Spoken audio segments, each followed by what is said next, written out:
Have you ever wondered how we know what we know? How do we know that what we believe is true? What are the sources of our knowledge? Why do we believe some things and not others?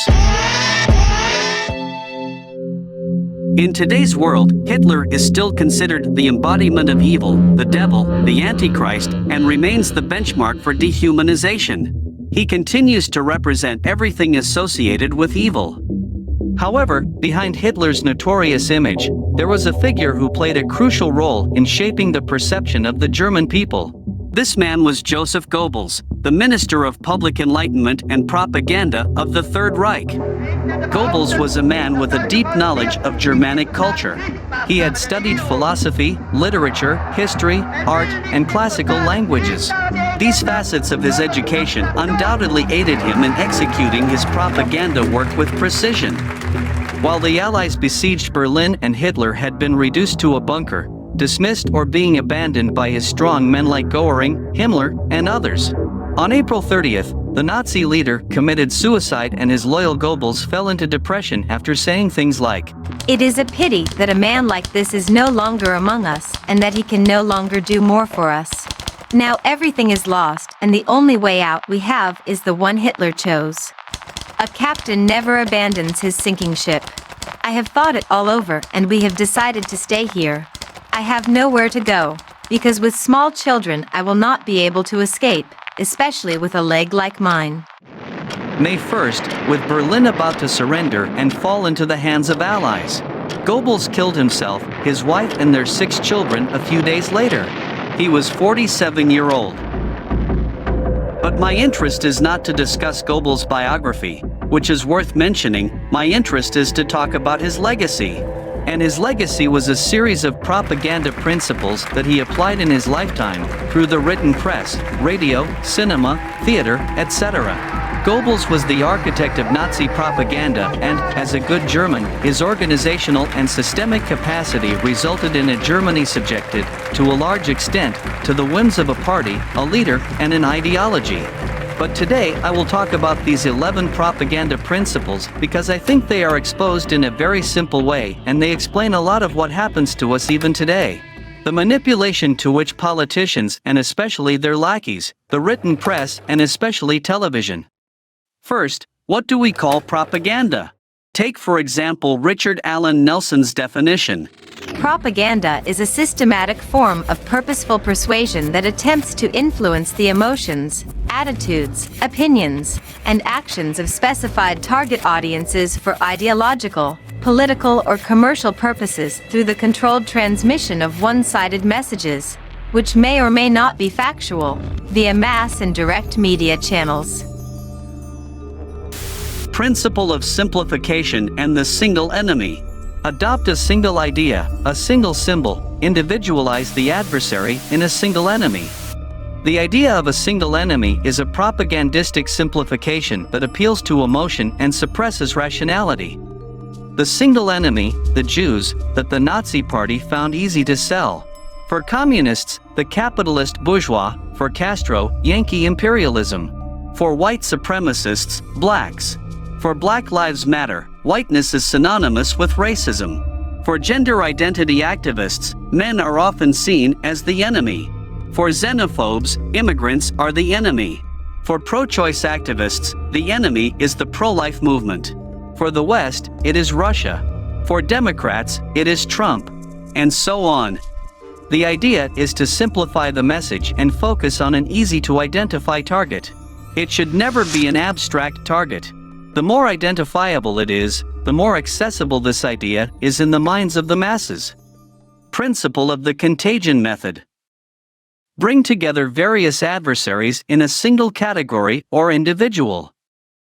Adversaries must be constituted in an individualized sum. This is very practical because if your ideas are or could be attacked by different political, cultural, or social actors, then grouping them all together makes it easier to get your message across. If you question the origin of the virus or the validity and benefit of the lockdown or the obligation to vaccinate yourself or any fear, justified or not, you are labeled an anti-scientist or a Trumpist and you should be silenced. They put a recognizable mark on you in an attempt to silence any dissent. It doesn't matter if you are a doctor in biology and you didn't vote for Trump, like in the case of Professor Brett Weinstein, who from the beginning questioned the official discourse that the virus came from an animal and ruled out from day one the possibility of an escape from the Wuhan laboratory. Or things like everyone who votes for Trump must be stupid, racist, xenophobe, and misogynistic.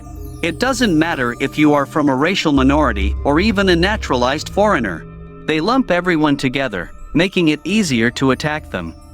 For totalitarian communist regimes, if you have an opinion contrary to the socialist government's line, you are labeled an agent of the CIA. Principle of transposition. Charge the adversary with your own errors or defects, responding to the attack with the attack. If you cannot deny the bad news, invent others that distract them. If Trump loses an election, he claims fraud, even if there is insufficient or no evidence. But Donald J. Trump is now President of the United States. If Trump wins an election, his opponents claim that it is not because the citizens voted for him. It must be Russian collusion. This is all hidden by always appealing to the guilt of this single enemy. The adversary is blamed for everything, which generates rage in the masses and leads to furious attacks against them. Principle of exaggeration and distortion. Exaggerate and distort any incident, no matter how minor. Take, for example, the Ministry of Equality in Spain, led by Irene Montero. They first redefine language to their advantage, like including the word feminicide in the Royal Spanish Academy, which was first added in 2014 and now defines it as the murder of a woman by a man due to machismo or misogyny. And here we already see how they changed the meaning for political reasons. Since this word is an anglicism of the word femicide and is defined in English as the intentional killing of women because they are female, that is, the murder of a woman because of her condition as a woman. For example, the one-child policy, implemented by the Chinese Communist Party between 1980 and 2005, caused the deaths of female babies only because they were female. That is a clear case of femicide, where it is estimated that 30 million girls died in those 25 years. What does the Ministry of Equality in Spain do? They try to label any murder of a woman as femicide. They claim that any man who kills a woman does so because she is a woman, regardless of the reason. According to this new definition, he kills her because is a woman. Which is not true. The sex or gender of the victim is not necessarily the motive for the crime. World Bank data shows that the number of women intentionally killed has been declining significantly since the 1990s. In the ranking of intentional homicides of women, Spain ranks 103 out of a list of 123. One of the countries where women die the least. But if you listen to Spanish feminists, you might think that Spain is a hunting ground for women. Why? Because of propaganda. And, by the way, it brings in a lot of money for the political cartel. In fact, more than 600 million euros. Principle of vulgarization. All propaganda must be popular, adapting its level to the least intelligent of the individuals to whom it is directed. The larger the mass to be convinced, the smaller the mental effort to be made.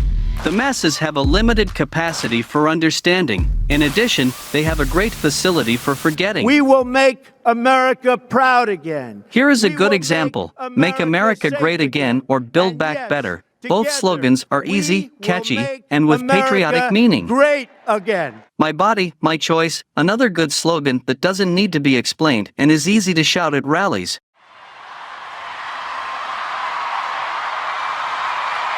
My body, my choice! The Francoist dictatorship excelled at creating patriotic slogans based on the Trinity. Always three words, always with an indivisible appearance and the sound of the Father, the Son, and the Holy Spirit. Examples include one, great, and free and Catholic, apostolic, and Roman. Homeland and God are two effective ingredients in propaganda. A great slogan must be simple, memorable, and appealing to children. Principle of orchestration. Propaganda must be limited to a small number of ideas and repeated tirelessly. presented over and over again from different perspectives but always converging on the same concept, without cracks or doubts. This is also where the famous phrase comes from: if a lie is repeated often enough, it becomes the truth. We've seen China's Muslim re-education camps the way the Chinese wanted us to see them on a tightly controlled tour earlier this year. And we've seen glimpses from leaked videos like this one. The Chinese Communist Party's propaganda campaign against the Uyghurs. The Chinese Communist Party is currently using the principle of orchestration to silence dissent and to promote its own narrative about the Uyghurs, a Muslim minority group in China, limiting the message to a small number of ideas. The CCP has focused its propaganda on a few key messages, such as the Uyghurs being separatists and terrorists, and the need for the government to take drastic measures to combat them.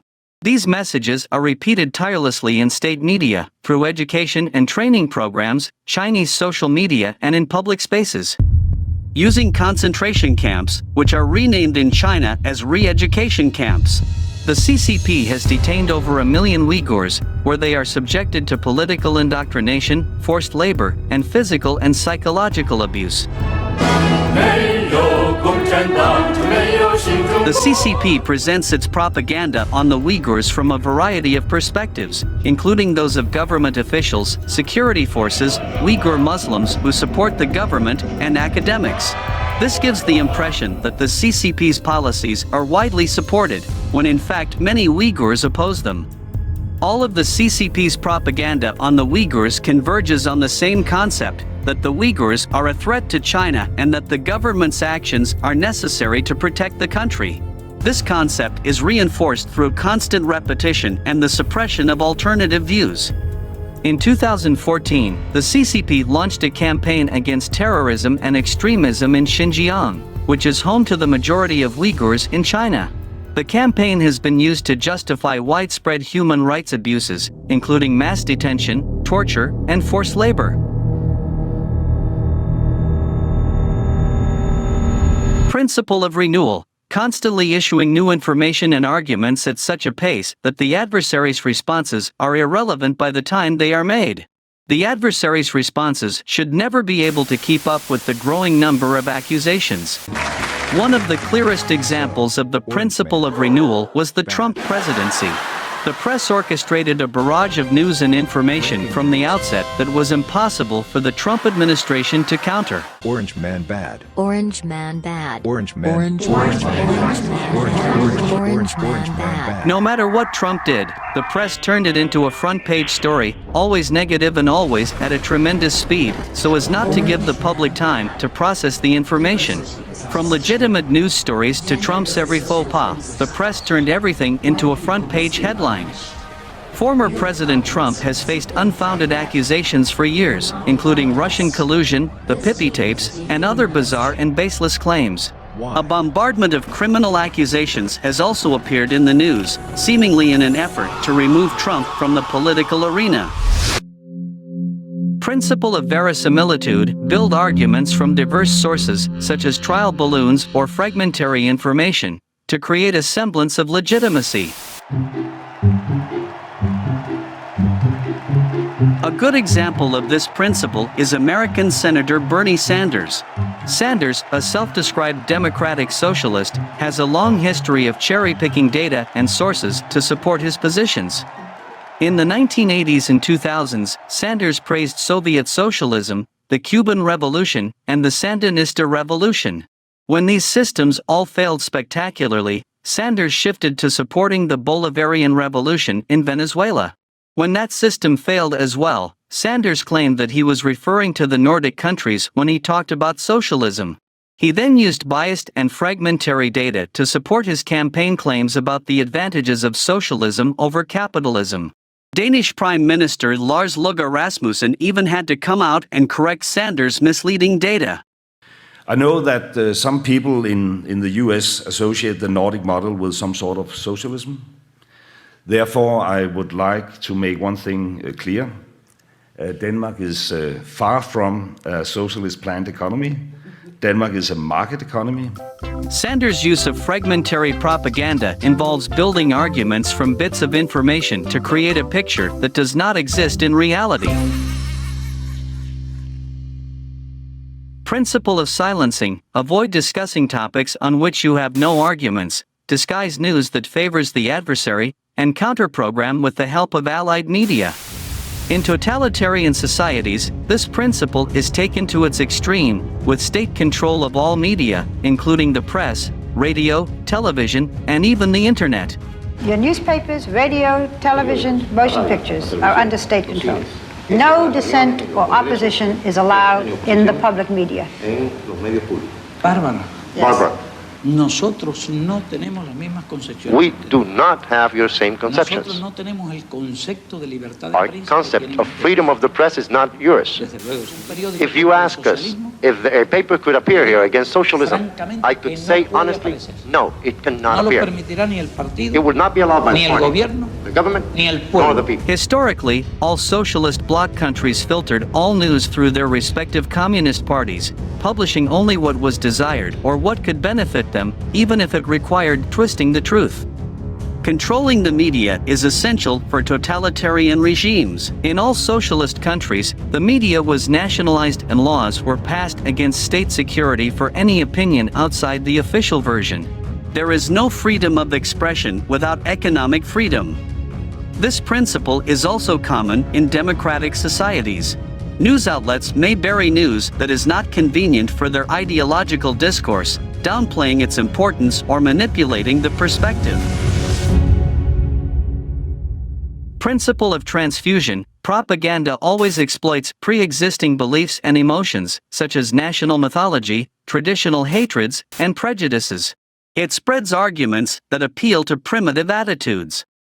Another common propaganda tactic is to anchor new ideologies in patriotic historical moments.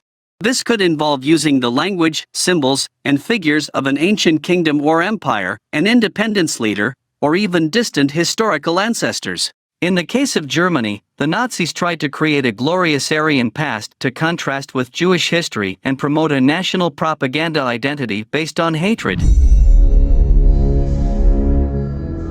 Principle of unanimity: convincing people that they think like everyone else by creating the illusion of unanimity.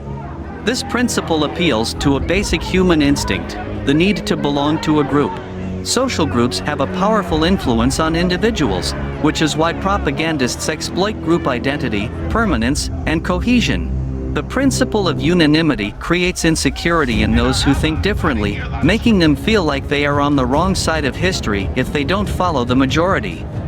Today, we see division and subdivision along identity lines, with different groups becoming victims or perpetrators of propaganda.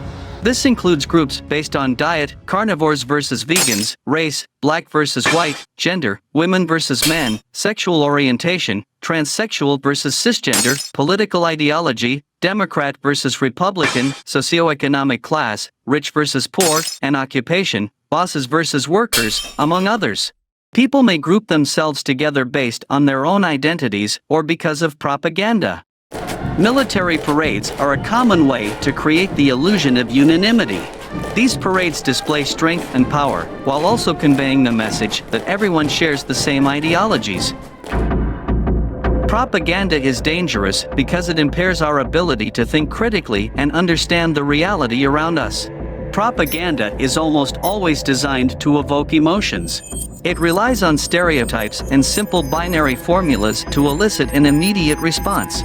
It also creates a communication breakdown between people, with social, cultural, and political actors retreating to their own echo chambers and refusing to debate. How can we avoid falling victim to propaganda?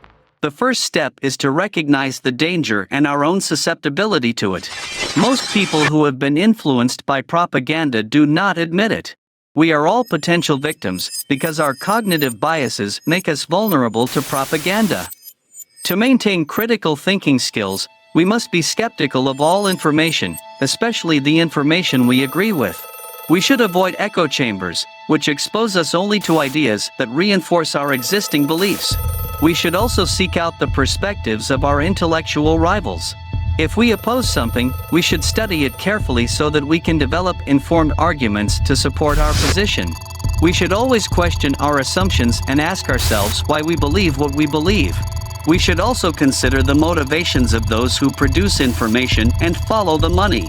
In short, we should be skeptical, incredulous, and unbelieving, even of information that seems to confirm our biases.